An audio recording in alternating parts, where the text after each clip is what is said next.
Good afternoon, I'm Dave Jackson. Welcome to another JPR Live Session. Joining me for his second time in the Steve Nelson Performance Studio, it's guitarist Terry Robb. He's performing tonight at the Talent Club in Talent, Oregon. Tickets are at talentclublive.com. Terry Robb was the recipient of the Cascade Blues Association's Guitar Player of the Year award so many times it was renamed after him. He's a guitar player, a composer, producer with a rich history in blues and fingerstyle picking. Terry Robb, welcome back to JPR. Thanks for having me, Dave. Yeah. So you were born in British Columbia. You moved to Oregon with your family as a kid, and your family was kind of musical, right? Yeah. My dad played the piano. My grandfather played a little classical piano, and my uncle Dave was associated with the Lawrence Welk Orchestra. Yeah. People like to joke about the Lawrence Welk Orchestra, but those guys were great musicians. Buddy Merrill was a great guitar player. Yeah. So how did your family kind of influence your music as a kid when you were growing up? Played a lot of records around the house, and my mother was kind of a jazz record collector, and she told me what to listen to. And then my dad, he would take me to see things. He took me to see Louis Armstrong, and he took me to see the Beatles, and he liked to go to shows, and he knew I did, so we'd go a lot together. Yeah. Oh, so you got to see some really cool folks way back in the day. Yeah. Mills Brothers, you name it. Yeah. I feel like musicians really can't help but getting involved in music, kind of a born that way sort of thing. Where along the way did you realize this is what you were going to do? Because it seems like I think I was about 7. Yeah? Yeah. Just like, I'm going to do this. I just felt like that's what I can't explain it, but I just kind of knew. Yeah.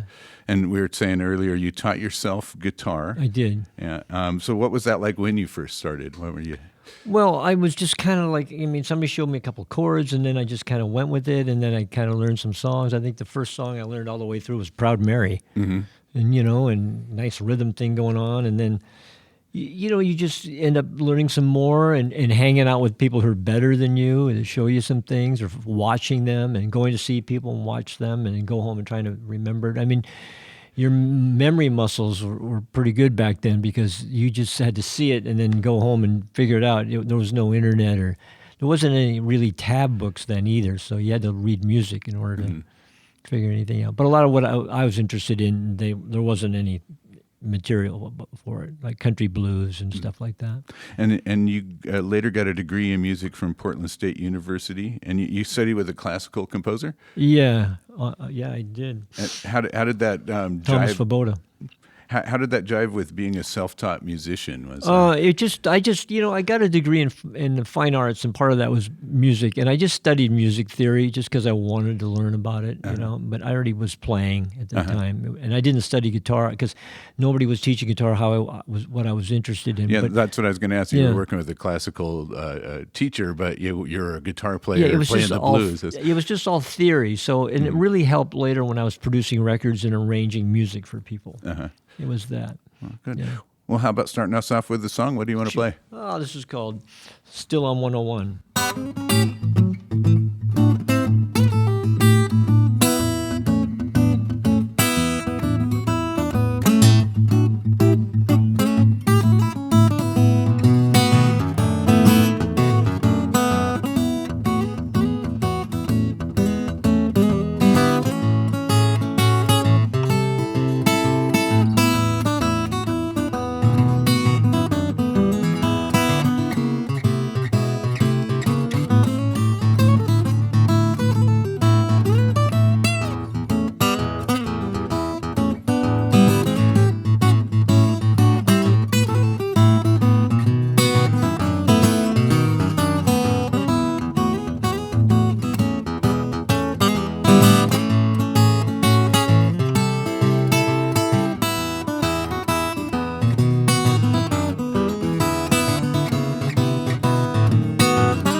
Wow. That was Terry Robb with a tune called Still One on One. Terry Robb is performing tonight at the Talent Club. You can find more information at talentclublive.com. And speaking of being on 101, tomorrow at 4 p.m., he's playing at the Blackberry Arts Festival in Coos Bay as well. So you can find more about Terry Robb at his website, terryrobb.com. So it seems like somewhere in the late 70s, early 80s, you were kind of getting started, and you started hanging out with like Frank Zappa's circle of friends. Well, yeah, there's a guy named Ramblin' Rex who lived up here that I used to play with, and he was one of Frank Zappa's oldest best friends from high school. So whenever Frank was around, we'd go see him. And I got to hang out with him a couple times, and he was a really nice guy. Yeah. And any stories from that time that are okay to tell on the air? Well, sort of. I mean, Frank and Rex were really funny. Yeah, I and imagine very so. smart. Yeah. And yeah. As well, somewhere also you started hanging out with the guys in Canned Heat, and I think I heard you quoted as saying Henry Vestine was your favorite guitar player. What was it about his style that drew you in? When I was a kid in the 60s, and it was Hendrix and Clapton and Beck and all those guys. And I liked those guys a lot. Yeah. But I also really my favorite was Henry Vestine. There's something about his signature sound. And the neat thing about blues guitar players back then and before, including acoustic blues guitar players, everybody had their own sound and their own personality. You could always tell if it was Albert King, or you could always tell if it was Big Bill Broonzy. Right. Everybody had their own thing. And like the early acoustic guys, like Charlie Patton and Sunhouse, they played songs, They didn't just play a standard 12-bar blues thing. It might have 13 bars. It was intentional. And they all had their own sound, like Blind Lemon Jefferson sounded different than Blind Blake. It's kind of like, if you think of the Impressionist composers, they're in this sort of scene, but they all and they have this title of what they do, but they all have their own identity. Right, they go out about and it. Henry was like that to me. And the other guy that I was hanging out with a lot and I got to produce was John Fahey, and he was a big influence on me. And he was somebody I listened to and learned from a lot before I met him. Yeah, I was going to ask you about him as well. He picked up one of your demos at one point, and was that when you guys first met? I used to go see him when I first saw him when I was about 14 or 15, and then, anyways, later when I was I don't know how old I was like 21 or something like that. A friend of mine gave him a demo I made, and on that it said meet him backstage next time he's in town, and we did, and we played a bunch of Charlie Patton's licks together, and then he moved to Salem, and we just began this relationship, just two friends, listening to records and playing guitar and stuff. And then he got signed to Rounder, and he asked me to produce him. Right, and was that your first job producing? Yes. For John Fahey? So you kind of learned on the job with him? Pretty much, yeah. Wow. It was all tape back then, and we were splicing. And How was that learning curve for you? It was a lot of fun. I mean, he trusted me because I knew his music so well, and he wanted somebody who knew his music, not so much knew how to be in the studio. Right. And, I had a good engineer, and they like John here, and you just watch and let them take, and you have a good relationship with your engineer. He thinks he knows what you're going to do next. You know what he's going to do. And I was always concentrating on the artist. In this case, it was John. Mm-hmm. Yeah. Great. And so Fahey became known as a style called American primitive guitar playing. And I see you on Wikipedia. We were talking about your Wikipedia page earlier. You're considered a player of the new primitive guitar style. What is that? Explain that. Well, he got that title from American primitive painters.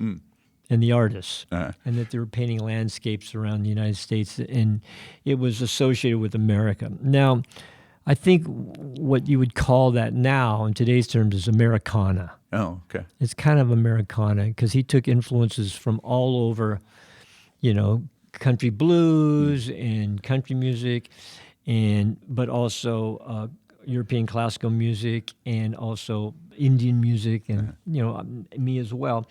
And it all becomes Americana. Right. Yeah. So that's kind of an early term for Americana, I think.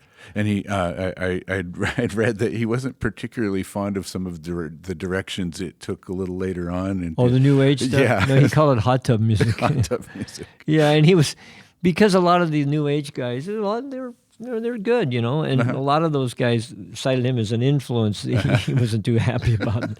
He didn't want to be so called the godfather of New Age, but that was a short period. And they went on to take it elsewhere as well. You all have done. There was a lot of good stuff that came out of that too. Yeah.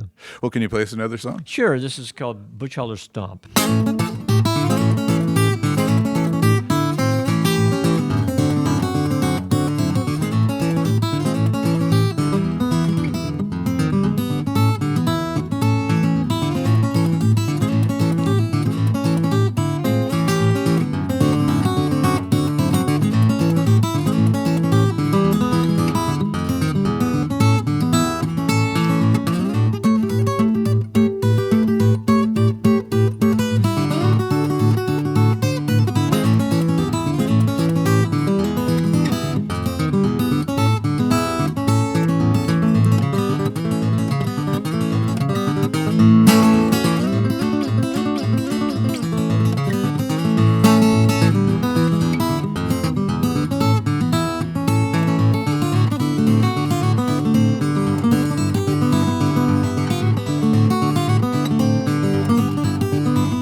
That is Terry Robb in a JPR Live Session with Butch Holler Stomp. He'll be performing at the Talent Club tonight at 8 p.m., talentclublive.com for information and tickets on that show. Your most recent record was Confessin My Dues. Is that the... Yeah, it came out just before the pandemic. Right. Yeah. And you were thinking when you went in to record that kind of a Band of Gypsies. Yeah. Well, it's how I mixed it. I went in and I did some stuff with a trio, guys that play with me, Gary Hobbs and Dave Captein, two great players. Mm. And on the way to mixing the record, the CD, I was listening in my car, and I had a copy of Band of Gypsies. I put it in, and I thought, hey, this is the way this should sound, kind of an acoustic Band of Gypsies, that mix. So it's got kind of a big drum sound and stuff like that. It's not so dry. Yeah, and I heard Confessin My Dues several times. I play it on the radio and stuff like that. But it wasn't until I read that and then I went back yesterday and listened to a little Band of Gypsies. I go, I totally hear that. Yeah, that live sound. Right, yeah. I was going to say, was that a live in the studio recording? Or no, we played together in the studio, but it was a studio about this big. It wasn't like a big room or anything. Right, but so there's some digital reverb on there. Right, but generally recorded live. Yeah, absolutely. Yeah. It really kind of worked on there. It's that kind of music, where it's good to play off each other. Right. Tell us about this guitar you're playing. It looks like a pretty neat old guitar. It's a 1947 Martin 018. 018, And a music store called me up and said, we got this guitar down here you should check out. And I thought, oh, no. And I went down and bought it. I'm glad I did. Do you have a whole closet full of Martins, or what else do you play? I have one of Fahey's Martins. I have his D76 that he's holding on the cover of the Best of John Fahey. It's an odd guitar. They made 1,976 of them for the bicentennial. Oh, wow. It has a star instead of dots, has stars and an eagle. And the only other person I saw who played one was Johnny Cash, but he bought it brand new from the factory, and the neck was a little too big for him, so he sold it to me. I still have that. Yeah, that seems pretty collectible. And then on your shows, you're playing this guitar, and then what else do you play? I have a little National. I play a slide guitar on. Yeah. Is that acoustic strictly, or do you plug? Well, I have pickups on my guitars because you got to play live. Sure. And, yeah. Well, hey, how about wrapping up with another song? Sure, I'll play a little ragtime music for you. Okay? Sounds good. Thank you, Dave and John. I really appreciate it. Yeah, thanks. It's great to be here.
once again. I'm pretty sure after watching you, I can't call what I do when I'm holding a guitar playing. It's Terry Robb, the ragtime tune. Does that tune have a name?